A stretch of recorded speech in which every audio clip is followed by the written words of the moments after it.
Assalamualaikum warahmatullahi wabarakatuh. Kali ini kita akan bahas tentang pengukuran berulang. Nah, dalam pengukuran itu kenapa dilakukan berulang? Untuk mendapatkan ketepatan atau presisi. Nah, biasanya dalam pengukuran itu kan suka melakukan kesalahan-kesalahan. Dalam kesalahan pengukuran itu apa aja? Kesalahan umum. Nah, kesalahan umum ini biasanya disebabkan karena adanya keterbatasan pada pengamatan saat melakukan pengukuran.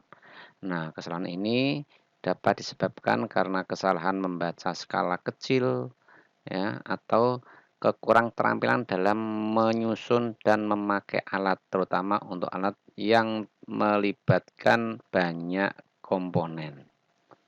Nah, kemudian ada namanya kesalahan sistematik. Kesalahan sistematik ini merupakan kesalahan yang disebabkan oleh alat yang digunakan atau eh, lingkungan di sekitar alat yang mempengaruhi kinerja alat. Misalnya kesalahan kalibrasi. Jadi kesalahan titik nol ya, kesalahan komponen alat atau kerusakan alat, kesalahan paralaks ya, perubahan suhu ya atau kelembapan. Kesalahan kalibrasi ya. Jadi kalibrasi terjadi karena pemberian nilai skala pada saat pembuatan atau standarisasi ya, bisa penyetandarannya itu tidak tepat. Nah, hal ini mengakibatkan pembacaan hasil pengukuran menjadi lebih besar atau lebih kecil. Nah, kesalahan ini dapat diatasi dengan mengkalibrasi ulang alat menggunakan alat yang telah distandarisasikan. Kemudian kesalahan titik nol. Nah, kesalahan titik nol ini terjadi karena titik nol skala pada alat yang digunakan tidak tepat atau berimpit dengan jarum. Misalkan pada timbangan itu kan yang timbangan manual itu ya. Jadi jarumnya itu tidak tepat di titik nol. Jadi kelihatannya tepat, ternyata dalam penglihatan, oh kurang tepat. Yang ini mengakibatkan pengukuran mengalami penambahan atau pengurangan angka. Nah, ya, jadi akan terjadi selisih. Kemudian kesalahan komponen. Nah, ini bisa terjadi karena pada komponen alat pengukuran itu ada yang rusak atau aus ya. Jadi kesalahan paralak ini terjadi bila ada jarak antara jarum penunjuk dengan garis-garis skala atau posisi mata pengamat tidak tegak. Jadi kita melihatnya dari samping sehingga tidak tepat ya, tidak tepat di garis nol. Kesalahan acak. Kesalahan acak ini yang terjadi karena adanya fluktuasi-fluktuasi halus pada saat melakukan pengukuran. Nah, kesalahan ini dapat disebabkan karena adanya gerak Brown atau molekul udara, fluktuasi, tegangan listrik, kemudian lintasan bergetar atau bising, ya, radiasi. Adanya banyak faktor tadi menyebabkan kemungkinan terjadi kesalahan dalam melakukan pengukuran. Karena itu kita harus menuliskan ketidakpastiannya setiap kali melaporkan hasil dari pengukuran.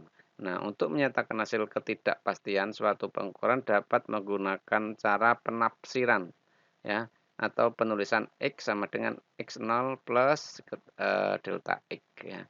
Dengan X ini merupakan nilai pendekatan hasil pengukuran terhadap nilai terhadap nilai benar, sedangkan X0 merupakan nilai hasil pengukuran dan delta X itu dianggap tidak kepastian atau tidak pastiannya ya, atau bisa juga disebut angka penaksiran ketidakpastian. Nah, kita sekarang langsung saja untuk membahas soal ini. Dua kelompok peserta didik A dan B melakukan percobaan mengukur volume gas pada suhu 23 derajat Celcius dan tekanan 1 atmosfer dengan perolehan data sebagai berikut. Nah, ini pada tabel ini ya ada 4 kali percobaan. Jadi kelompok A hasilnya 26,05, 26,18, 26,30, dan 26,20. Dan kelompok B 26,02, 26,27, 26,17, dan 26,22. Nah, kenapa ini berbeda-beda? Itu tadi karena adanya terjadian kesalahan-kesalahan yang dijelaskan pada awal tadi. Baiklah, kita akan coba selesaikan ya. Kita bahas yang kelompok A dulu ya. Untuk kelompok A itu melakukan 4 kali percobaan ya, dari 26,05, 26,18, 26,30, dan 26,20. Nah, itu di total semua itu ya. Sigma T1 sama dengan 104,73 setelah di total. Nah, dari percobaan itu dikuadratkan. 26,05 itu menjadi 678,6025. Dan selanjutnya ke bawah. Nah, dari kuadrat itu semua, nah itu juga dijumlahkan, maka menjadi sigma TI kuadrat sama dengan 2742,1249. Nah, dari 4 kali percobaan itu kemudian dirata-rata. Nah, maka rata-rata dari T, dari percobaan 4 kali ya,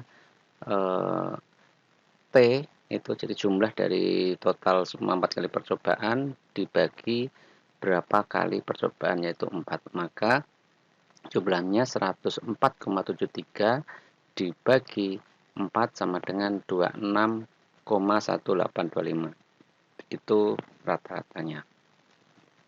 Selanjutnya kita cari angka ketidakpastian ya, dengan persamaan 1/n ya di akar dari sigma ya, n kali sigma TI kuadrat dikurang dari sigma TI dikuadratkan dibagi n min 1. Nah, kemudian angka-angka yang didapat tadi di atas ini dimasukkan aja di sini ya. 1/n itu kan 1/n-nya itu berapa kali percobaan? 4 kali, berarti 1/4. Nah, kemudian n-nya kali 4. Nah, kemudian sigma T kuadrat, T1 kuadrat kan 2742,1249 dikurang 104, yaitu kan dalam kurung ya, TI terus dikuadratkan. Nah, jadi harus bisa membedakan sigma TI kuadrat dan sigma TI dalam kurung dikuadratkan. Jadi 104,73 baru dikuadratkan. Nah, maka hasilnya ya pasti kan beda ya. Jadi 10968,4996 dikurang 10968,3729 dibagi n-1 atau 3, maka 0,0513769. Nah, itu angka ketidakpastiannya. Selanjutnya kita cari ketidakpastian relatif atau persentasenya, yaitu angka ketidakpastian dibagi dengan rata-rata ya dikalikan 100%. Maka dihasilkan ketidakpastian relatif itu 0,0513769 dibagi rata-ratanya 26,1825 dikali 100%, maka didapat 0,196%. Nah, sekarang kita akan selesaikan kelompok B. Dari 4 kali percobaan ini yang dihasilkan kelompok B ya. Percobaan pertama sampai percobaan keempat itu ya, 26,02, 26,27, 26,17, dan 26,22. Nah, kemudian dari 4 kali percobaan di total itu menjadi 104,68. Nah, dari tiap percobaan dikuadratkan, maka menjadi 26,02 dikuadratkan menjadi 677,0404. 26,27 dikuadratkan menjadi 690,1129. 26,17 dikuadratkan menjadi 684,8689. 26,22 dikuadratkan menjadi 687,4884. Nah, kemudian yang telah dikuadratkan ditotal maka didapat 2739,5106. Nah, kemudian di rata-rata dari 4 kali percobaan itu ya 104,68 dibagi 4 kali percobaan maka didapat 26,17 rata-ratanya. Nah, kita cari angka ketidakpastian ya. Itu sama seperti yang kelompok B kerjakan ya. Tinggal dimasukkan aja angkanya ya 1/4 ya.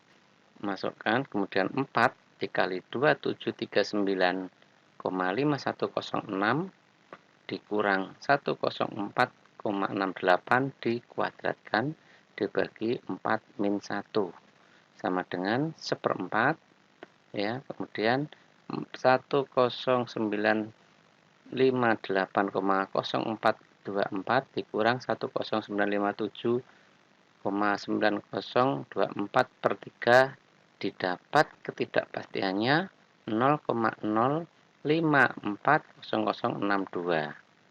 Nah, kemudian dicari ketidakpastian relatif atau persentasenya 0,0540062 dibagi 26,17 dikali 100% maka didapat 0,206%. Nah, selesai sudah dalam perhitungan berulang ya seperti ini.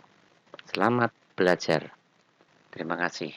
Assalamualaikum warahmatullahi wabarakatuh.